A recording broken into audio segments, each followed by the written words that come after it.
50 godina kasnije Beograd je opet dočekao nesvrstane, ali u jednom potpuno drugačijem svetu. Nema blokovske podele, ali zato ima Evropske unije. Nema ni Jugoslavije, ali Balkan je još uvek tu. Ipak, ovaj deo sveta, koji je nekada bio u pokretu nesvrstanih, danas je na putu evrointegracija. Ali nisu ostale iste ni zemlje članice pokreta nesvrstanih. Poslednjih meseci porodične dinastije na severu Afrike padaju u manje ili više krvavim pobunama naroda. Pa kakva je onda danas uloga nesvrstanih u svetu?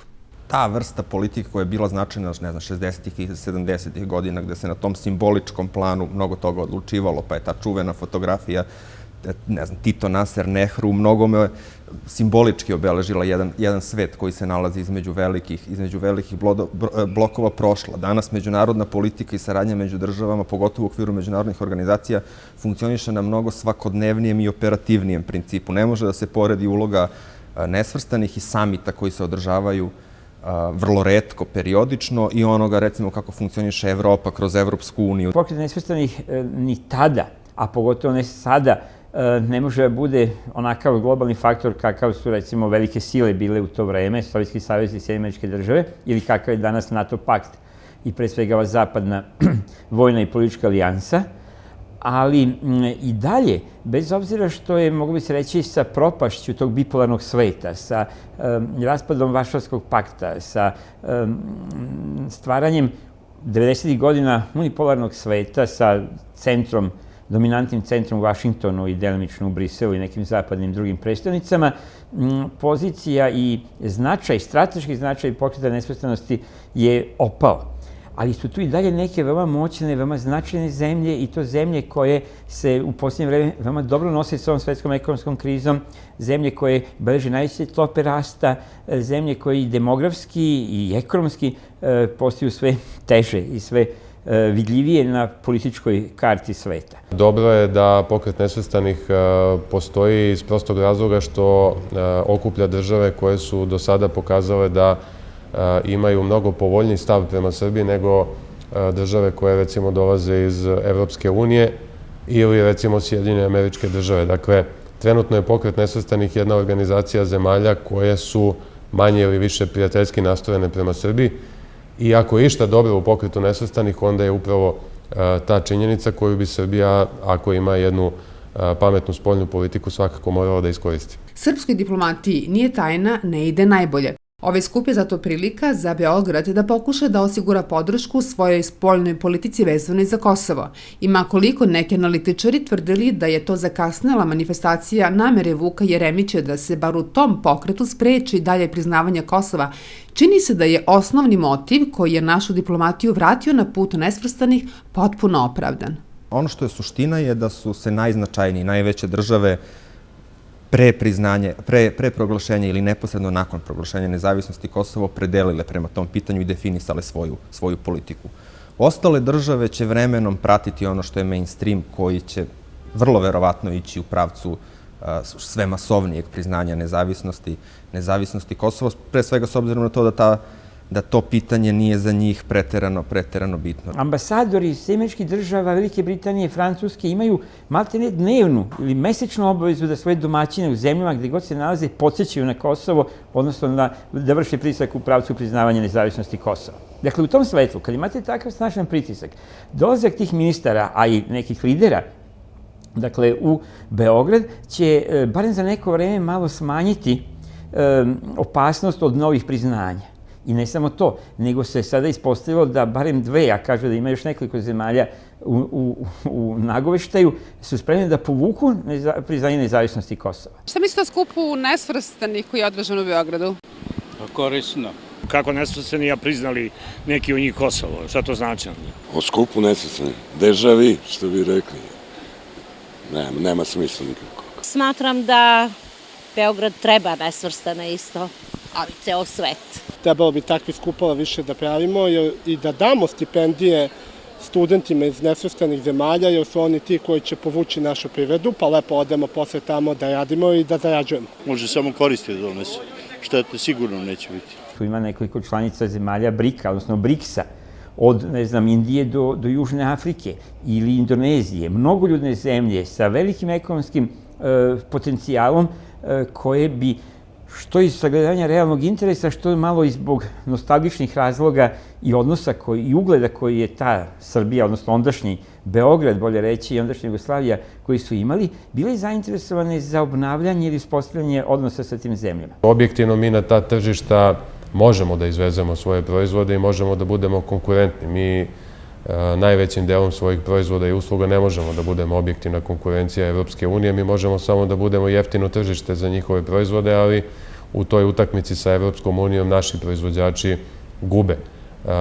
Prostor gde naši proizvođači mogu da profitiraju jeste upravo tržište zemalja koje pripadaju pokretu nesvrstanih i mi se čudimo zašto ta saradnja, jedna dubinska saradnja, nije ostvarena i mnogo ranije. U samo par meseci Beograd je bio domaćin dva dijametralno suprotna skupa, NATO-a i nesvrstanih.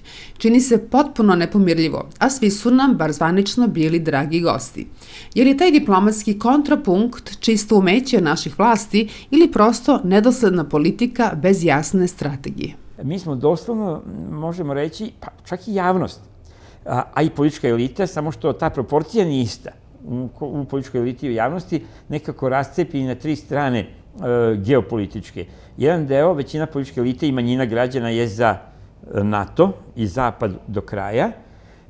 Većina javnosti i manji deo političke elite je za neku varijantu istočnu sa Rusijom ili eventualno i Kinom, a negde oko trećine, po našim istraživanjima, oko trećine građana i praktično niko ili bar malo ko javno jeste za ovu politiku nesvrstavanja. I onda ta konfuzija, dakle, se reflektuje između ostalog i u tome što u rasponu nekoliko meseci imate dva, kako rekao, dijametralno suprotna skupa, a domaćini ste jednom i drugom, iako ste srećni zbog jednog i drugog. Ko išta zna o istoriji srpskog naroda, ne može da se zalaže za ulazak Srbije u NATO pakt, u jednu međunarodnu vojnu organizaciju koja je sve samo ne miroljubiva i ne mirotvoračka, nego organizacija koja je na primjeru i Srbije i Crne Gore, a pre toga Republike Srpske i Republike Srpske Krajine, a nakon toga Iraka, Afganistana i Libije pokazala da je u stvari jedna mašinerija u rukama Sjedinjenih Američkih Država, odnosno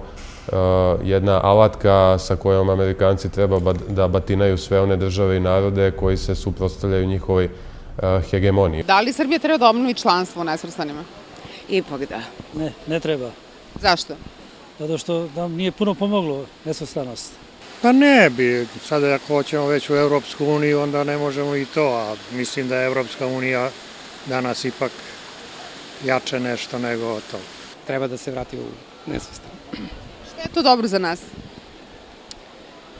Šta je to dobro za nas? Verovatno što bismo bili dalje od NATO-a. Što da ne, nije nam bilo loše kad smo bili nesvrstani.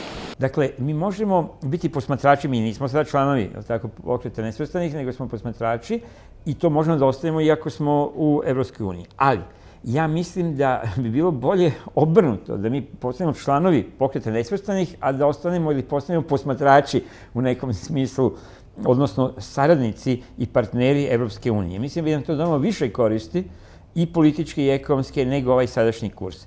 No, kažem, plašim se kako se politika vodi, da ćemo po običaju ostati i bez jednog i bez drugog.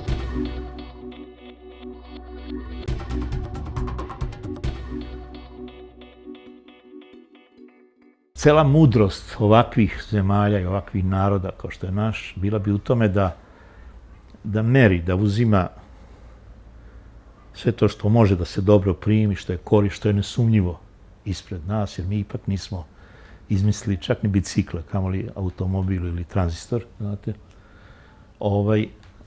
Ali da ne guta ono ostalo. A taj zapadni svet je uvek nastupao zajedno. Te 2 ili 3 ili 4 dimenzije je nametao istovremeno. Od španskih konkvistadora koji su širili Hristovu veru, uništavajući one nesrećne narode tamo i njihovu kulturu i pa do ovih drugih kolonizatora i do američke muzike, filma i svega ostaloga čime truje danas, čime Amerika danas osvaja i truje svet.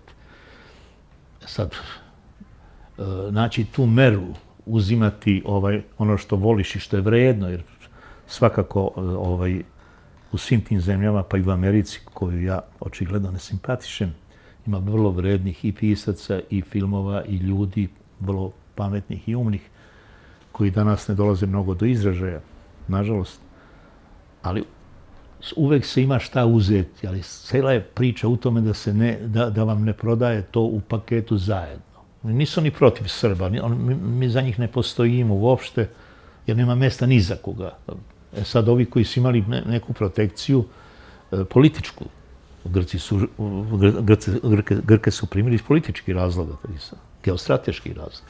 Rumuni i Bugari samo da zatvore tu brešu prema Rusiji. Mi u tom smislu nismo zanimljivi, a naši su strašno zinuli na zapad i onda oni koriste to. Kaže, pa kada hoćeš, onda daj pravi ustupke bez kraja i konca. Tako da, ovo je trenutak vrlo loš za Evropsku uniju, a naši to ne vide i misle da mogu da se očešu nešto. Znate, ova koncepcija našeg ovog političkog sveta je bila važeća negde u 1975. da je Tito ušao u Evropsku uniju, onda bismo mi videli neku vajdu, jer su bili oni bogati i onda je ta ideja sirotinje da nešto skineš sa te njihove trpeze. Oni sada su u vrlo teškom položaju i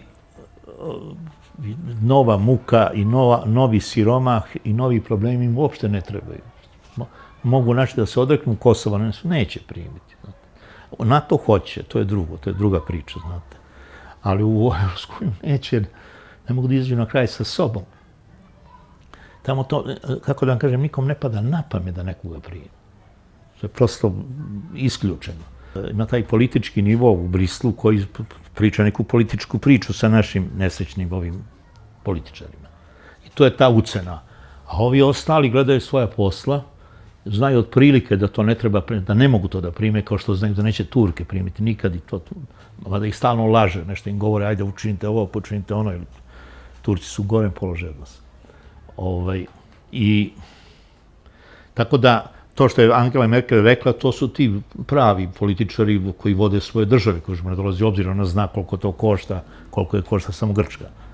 A ova iz Brisla odmah to ublažuje, jer on vodi tu lopovsku politiku koja je u dogovoru sa Amerikancima, koje se ništa svega toga ne tiče, samo gledaju opet svoj posao preko Evropske unije.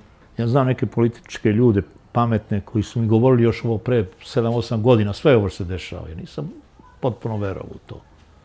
Sam mislio, pa ne može biti da baš svi lažu. Ovo sad ispade da su svi lagali.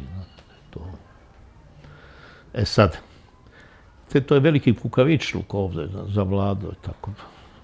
Ovo kako su ovi došli na vlast. To je u Bosni, ovoj Srpskoj je bolje. Tamo ipak su pružili neki otpor, pa ima volicno nekog dostojanstva. Ovde nema nikakvog. Tamo u selu jedan tip koji valjda žive u Americi, ne znam gde je živeo, pa vratio se tamo i sad stalno govorim oni seljacima kako su zaostali glupi. A oni mi se žale, pa s njima vređa ih na to. Pa sad to je taj neki stav. To mi dođe mnogo jeftino, neljudski. Sve to na što ukazuju ti kritičari u nekoj meri postoji, ali tome se mora prelaziti na drugi način.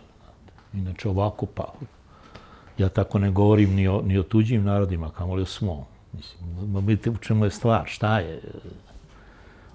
To bi trebalo da bude dužnost i obaveza nas koji smo se kao bajagi uzdigli i koji znamo kao nešto više. S druge strane, ovi porazi koje smo doživjeli, nužno, bar kod jednog dela sveta, izazivaju to što vi zovete mazohizam, mazohističko ponašanje.